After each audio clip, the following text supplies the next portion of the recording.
Welcome back to another episode of the Hey Janeé Podcast. I'm your host, Janeé Bolden. I'm a creative making my way through the world mindfully. And this is my love letter to the world, my way of saying, hey world. And of course, I want to hear it back. Hey Janeé. Hey. So today we're joined by none other than the wonderful LVRN executive Justice Baden. Thank you for having me. Yeah. Okay. I don't think I've ever said your last name. Yeah, I tend not to say much. I just say Justice wears cool pants now these days. Mm-hmm. But hey. I did tell But you did say everyone it that right, you though. were Justice wears cool pants, so everyone was anticipating your pants. Some cool pants? Nah, Yeah. it's too And early. I wore cool pants. You for did. You. It was too early in the morning for me to wear cool pants. Too early in the morning. 11:30 a.m. is too early. No, because I have to do the gym, like the whole thing, and I have to, it doesn't matter. They don't care. I gotta do better. It's still a Next cool time. fit, though. Yes. Thank you. It's very fly. You're I always appreciate fly. that. I appreciate that. We're also joined by my illustrious co-host Zada Luby. Hi. So happy to be here as always. Love it. So, Justice, we Uh-huh. start every episode with a moment of joy from Mhm. the week, and I would love to hear your moment of joy. I'm struggling with this, but my moment of joy, we just put out an album that I've been working on for so long. Mm-hmm. It's the Summer Walker album, finally over it. Mhm. It came out on Friday on the 14th. Mm-hmm. That's my moment of joy. Mm-hmm. Yeah. That's a good one. Yeah. And it's a good album. Thank you. Yeah. I appreciate that. I really Yeah. enjoyed it. Put a lot of time into it. I'm going to keep listening. Yeah, it's one of those. I think I want to that- live with it for a little Yeah, bit. I think you have to. Yeah. Yeah, it's one of those. It's like taking a different, approach at it. I think for her, she was just trying to make something that wasn't so dark, more Mhm. liberating. But yeah, it takes time. She's evolved a lot. We're going to get Yeah. into that, though. Yeah. I'm so excited. I'm Yeah. so happy to have Let's you do here. it. Thank you for having me. Zada, what's your moment of joy this week? My moment of joy is that I got to walk the red carpet at the premiere of Friends and Lovers. It's starring Naturi Naughton and Simone Mizik. Missick. Missick. Mm-hmm. I've never pronounced her I've last known name her before. husband since college, so. Oh, really? Yeah, Dorian Missick. That's so cool. Oh, I'm surprised you weren't there, actually. I go to so many things. Yeah, you do. Don't put the pressure on me. Yeah. I'm sorry. Don't put the I'm sorry. pressure on me. I'm sorry. Live on air. I know, right? It's tough. Be I your gotta own people. train. I gotta train her a little. You be your own people. It's okay. So you got to walk the red carpet. Yes, I got to walk the red carpet because I was in Preach, Pray, Love, which was another movie that was in the lineup of films that came out.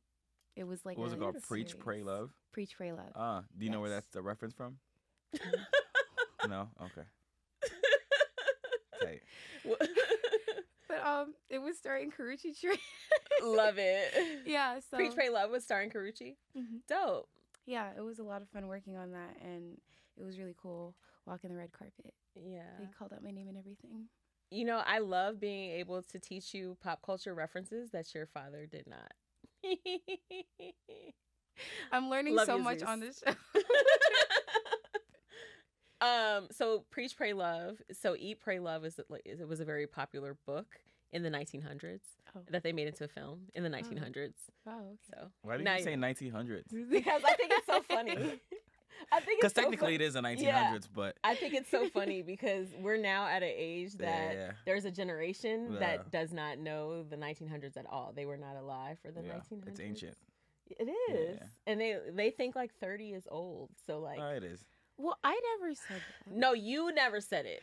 You never said it. I don't But think 30 clearly is old. somebody said it because I feel away. And I'm just going to embrace it. And we're going to talk about the 1900s. But my moment of joy this week, we'll just continue on as if I'm not ranting about the 1900s. My moment of joy is that I finally have 1,000. We have 1,000 subscribers on the YouTube. Yeah. Yay! We're over 1,000 actually. I love that. Yeah. So That's hard. First 1,000 is the hardest. Well, that's good to know. Yeah. It's great to hear because I haven't really had a lot of time to talk to people who have experience with this, and but I'm glad to have you because I think you do kind of understand like when you have your own, when you're building your own creative like business. There's no roadmap. I mean, there are some, but I mean, outside of reading like Donald Passman or whatever books, you know, and talking to your friends or, you know, mentors or whoever you might, I mean, I guess you can always go to YouTube University too. Yeah. But this has been just a labor of like just trying to be consistent.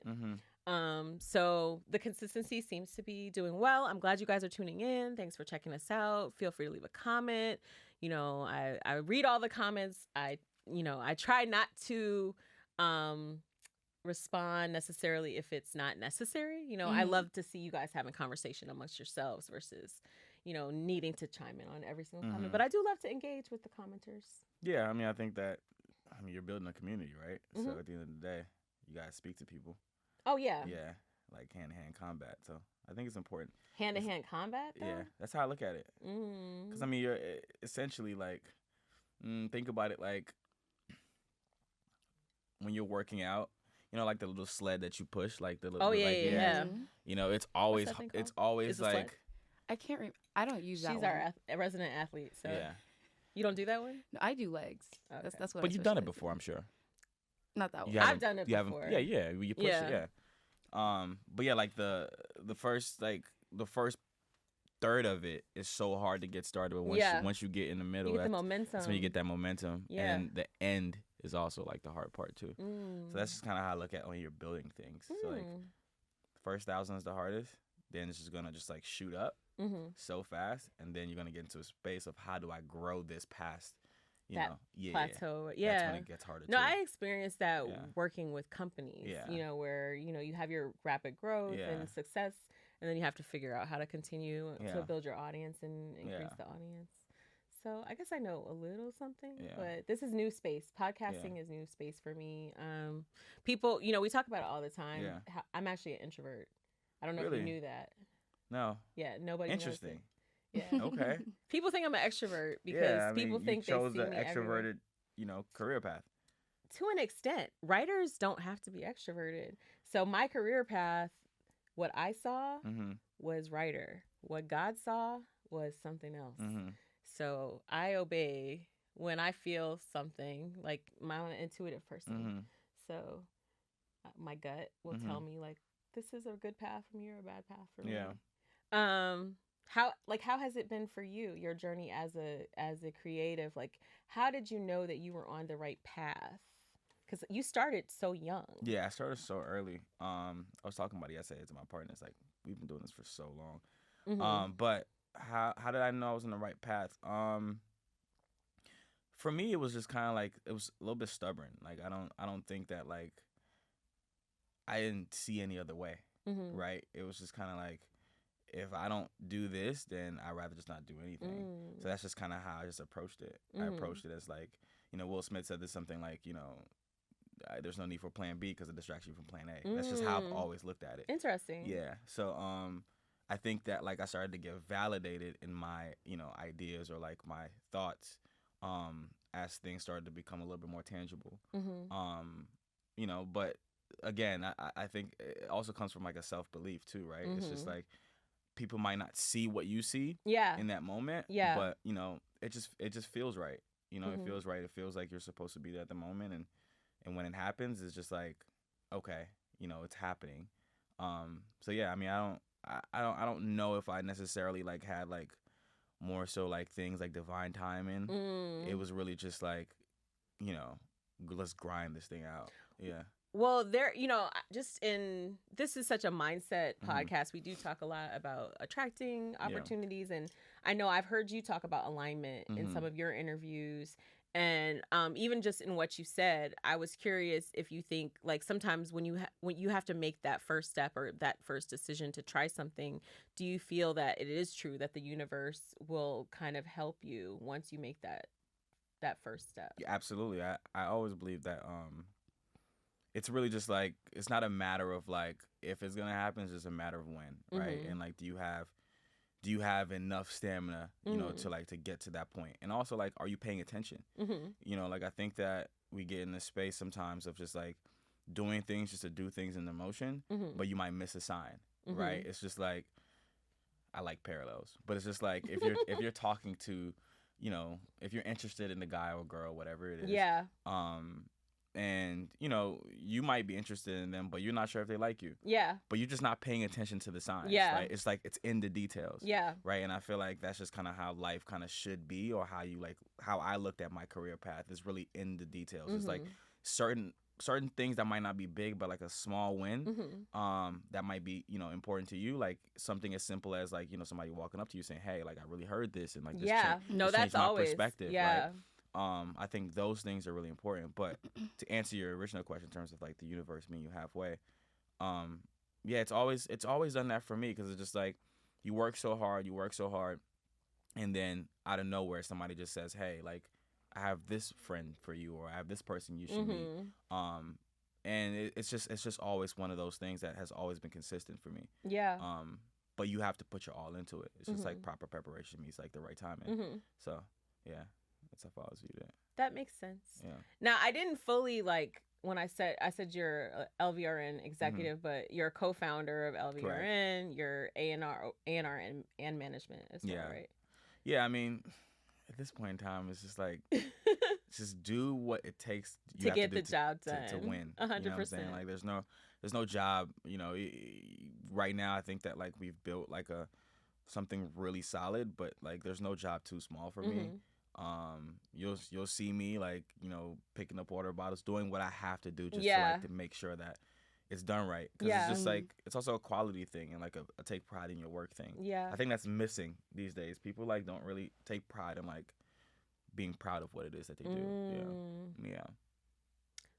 And why do you think that is? Do you think it's that they're valuing the perception of what it is versus the actual? No, I think that it starts with your value system. Right. Like my value system is that like I genuinely love and appreciate the opportunity to work in music and culture. Right? Like that's that in itself like makes me, proud. Yeah. Right? So because of that, like I kind of honor that. I think that, things tend to become hustles for a lot of people. That's true. And because it's a hustle, you might not honor or value it in that same way. You know what I'm saying? Like it's just like anything, I think your value system really determines how you take things seriously. That makes sense. Yeah. And then some people, you feel like it's just money to some people versus it being something. Yeah, it's just a means, right? I think for me it's like a way of like it changed my life. Like not in a way of like, monetarily or like success wise, but like more so like without music, I don't think my mindset would be what it is today. I don't think I'll be able to like navigate and talk to people how I talk to people today. I don't think I'll be able to see the world how I see the world today. So like it's real for me. Yeah. When I was growing up, so I've always been into music as well. And I remember probably around college or maybe when I first started working in entertainment, A&R has become like, well, it was always like such a popular job. Like so many people that I knew who wanted to work in the music industry wanted to be A&Rs, and some of them like were modeling, other A&Rs that they had seen their work, whether, it's like Quincy Jones or Suzanne DePass or people like that, music executives that are more well known. But I was listening to an interview that you did, and you were kind of talking about I think it was more like playlisting, like you were creating CDs. So you recognized you had a gift for curation, even before you became an actual A&R. And now you see like what the skill set is, the skill set that you developed before you kind of stepped into those shoes. At what point did you realize like what I'm doing is actually A&R, and this is like my calling? And then were you one of those people that kind of had your role models already in music that were doing the same thing? Did you have anyone to model? Yeah, I did. I mean, you want the honest truth? Yeah. Okay, cool. The honest truth. I mean, like I mine is like obviously what's happening now. I modeled a lot of like what I wanted to do and what I wanted to become. Yeah. After like Puff.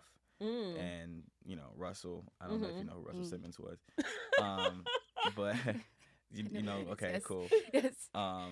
And Dame. I mean, I think those guys. What is like the common denominator for them was just like not only were they like visionaries, but they were smart and they made they made it look cool to be smart. Yeah. I think that was always just like something that like I appreciated. You know, like minus when you look at like all the everything else around them, like when you heard them speak, you know, it was something that was just like very important to me. But I say all that to say, yeah, I mean, did I know that I had a gift? Yeah, I feel like I did, but again, it's in the signs. Yeah. Right? Like when I was a kid, younger, I was the only like person that will have friends in different, you know, spaces where it was just like, oh, like you're cool with this person, and then like you're friends with, you know, the math kid. And then you're friends with the athlete. So it was just like, oh, like it's again, kind of go back to what we were talking about earlier, which is just like you just have to pay attention to the signs and like what the universe keeps telling you. It's in the details. So kind of like leaning into that, and then, you know, growing up and developing myself as like putting people together, because like that's really what like the job of like A&R really is. It's like to transcribe, you know, what the artist is trying to say to the general person, right? Or to like other creators. And again, it's just something I've always just been developing. And then once you kind of get into your full form, you're like, oh, like, damn, okay, that made sense for when I was passing out CDs and the guy stole my book bag, and he loved the CD that he stole from my book bag, and then came to me to tell me that he loved the CD that he stole from my book bag. That's crazy, right? So like all those, that was crazy. You know what I'm saying? All those things just like, again, just reiterate, you know, what your gifts are and what your talents are. That just like need to, you know, be sharpened. Yeah. Do you still playlist for yourself? Do you have the time? Yeah, I do actually. You know what? Do you want the honest truth?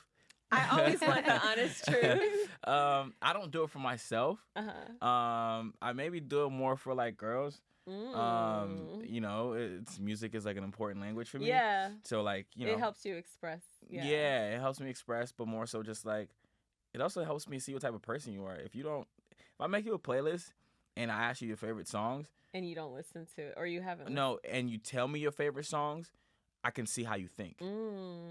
Right? Yeah. It's like a weird. That's really interesting. Yeah. Like you can know who you're dealing with based on like what songs they listen to. Yeah. Okay, so that's an interesting topic. If you could only listen to one album for the rest of your life, what would it be? Where's the setting?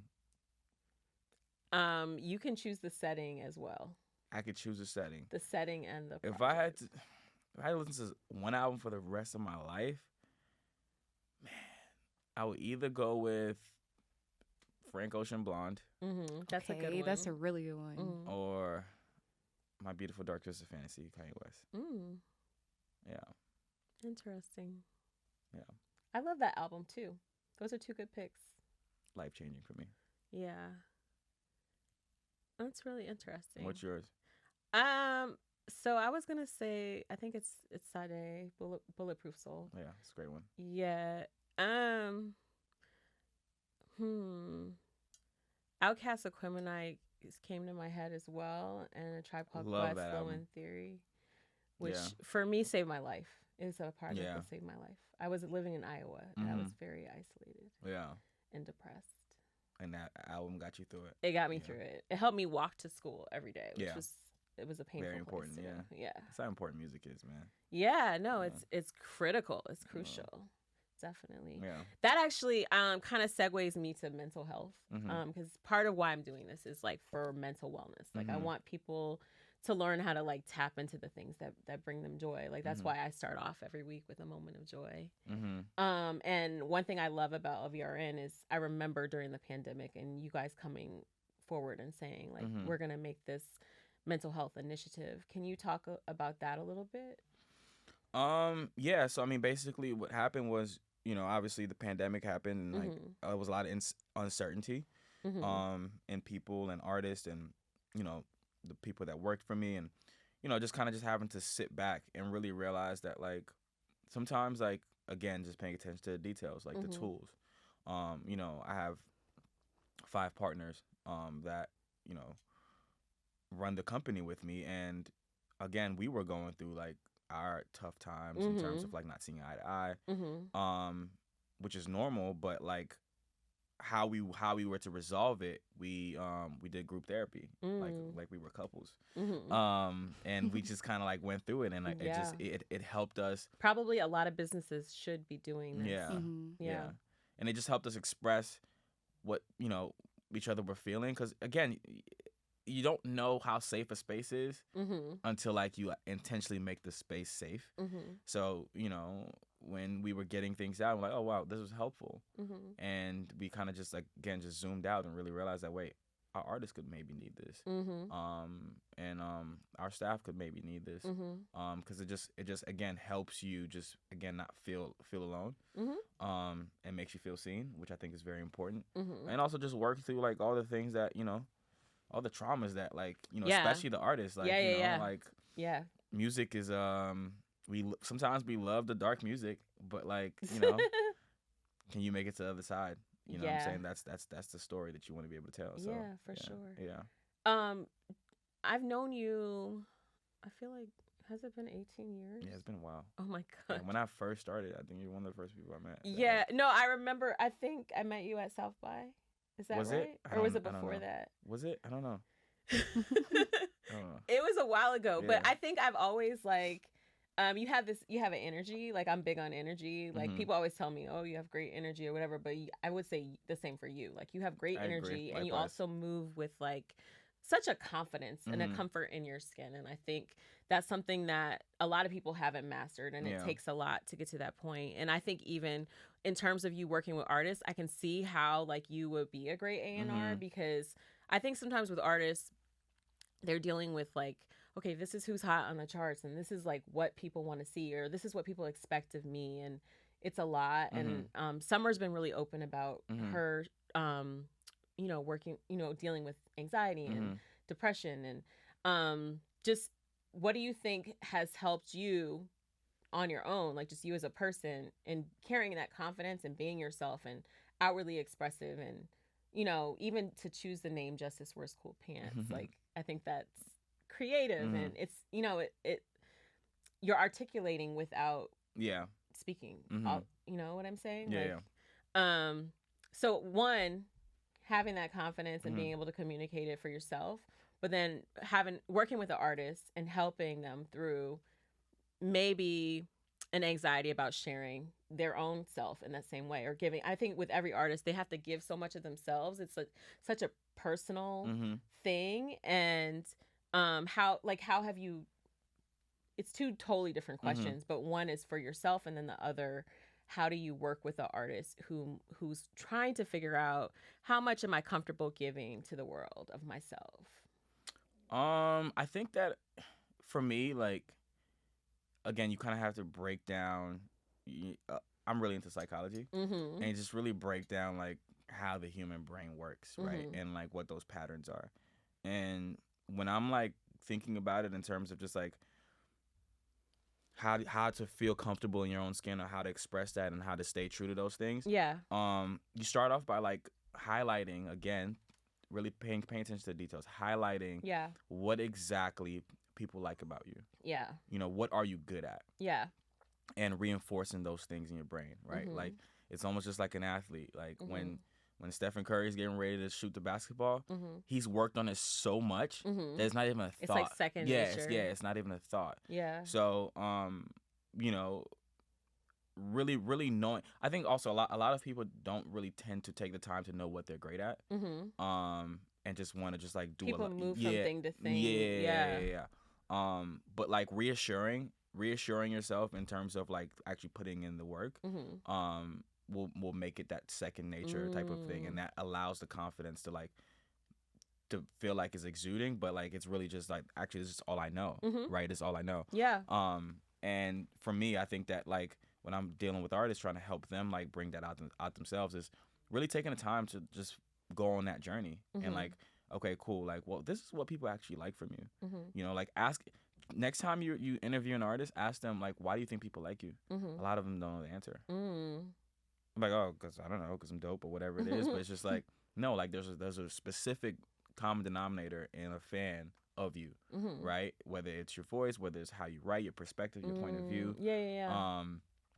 your beat selection, your aura. It can be so many different things, right? And it's just like reinforcing that, and like almost just like it's almost like cult building, right? Like how you can get people to do certain things. Like I don't know if you like into like you're really into the psychology. Yeah, if you're building cults, yeah. But like it goes down into like just getting things ingrained. Like at the end of the day, like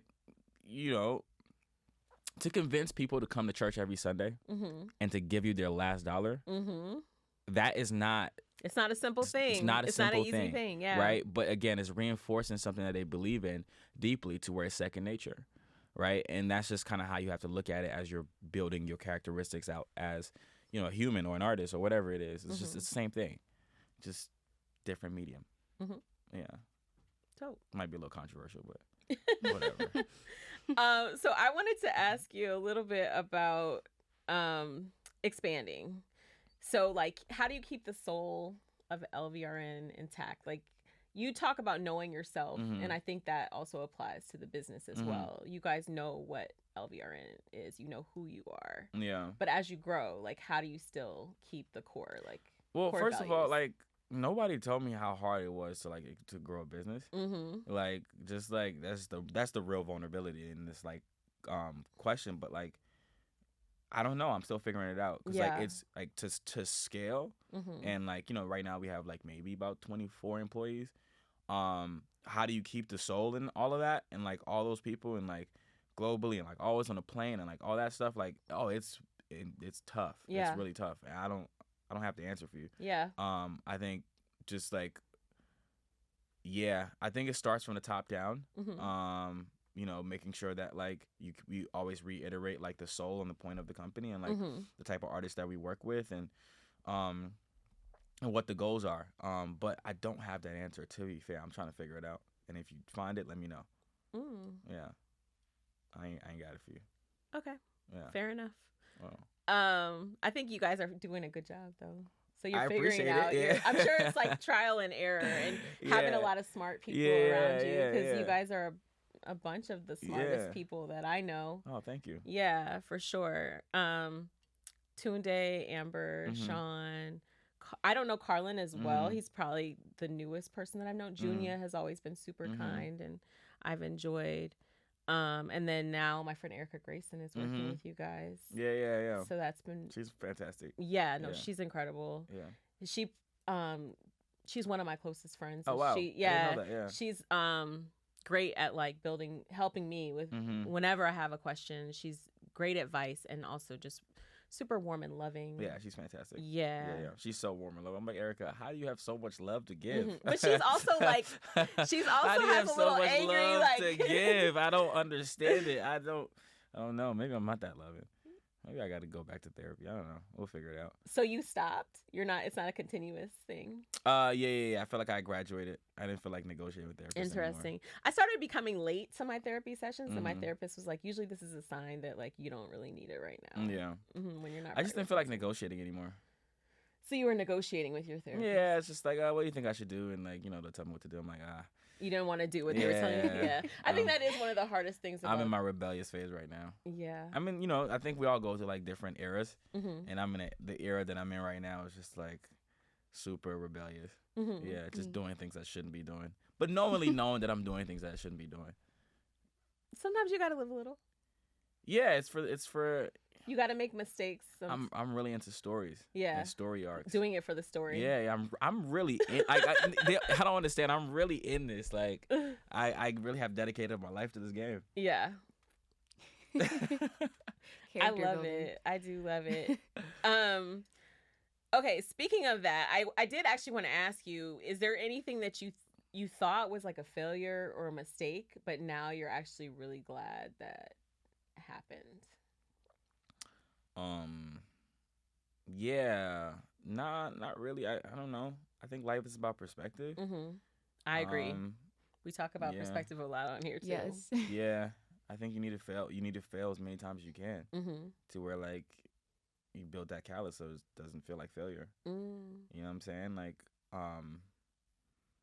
yeah, I don't know. Maybe let me come back to you on that. Like, let me Okay. actually think about something that I felt like was, Okay.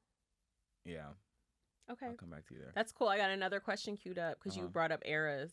So I was thinking in terms of like, I feel like Atlanta, especially musically, each decade is probably its own era. Like, what would you say about the LVRN era? The LVRN era. How would you describe it? When did we come up? We came up in 2013, 14, 12.